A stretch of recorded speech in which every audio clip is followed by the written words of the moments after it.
Coral Gables was in for a history lesson.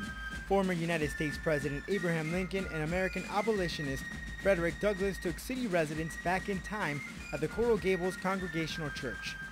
Both men paid a visit to the City Beautiful as part of the bicentennial celebration of Lincoln.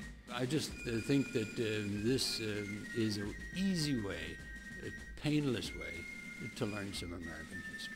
The historical figures were played by George Frein as Abraham Lincoln and Charles Pace as Frederick Douglass. The event celebrated the life and achievements of one of our most recognized presidents. The audience witnessed a reenactment on stage of 3 of their meetings, which took place at the White House between 1863 and 1865. Frein says both men are influential, especially when it comes to the English language.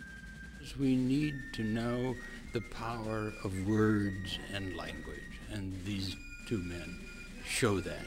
We also need to know the power of friendship and what the bond of friendship can do to create a new and more just world.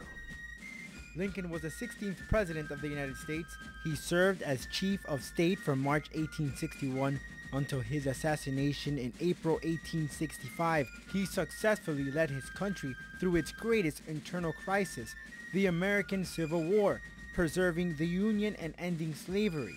Douglass led an effort to free slaves and fought for women's rights. As for the actors, both men have traveled across the country educating Americans since 1991.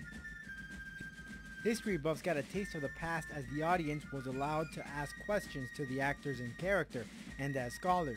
Knowledge, of course, as you know, is so fragmented, so you can get bits and pieces, but you don't have meaning. So this brings us together in a ritual, in a communal format, so that we can engage as citizens in discussing with each other and not with the television screen or the computer screen, although we all love that, but we live in community. The play plans on making other stops in the country with a possible revisit to South Florida. For What's Happening Coral Gables, Rodolfo Roman.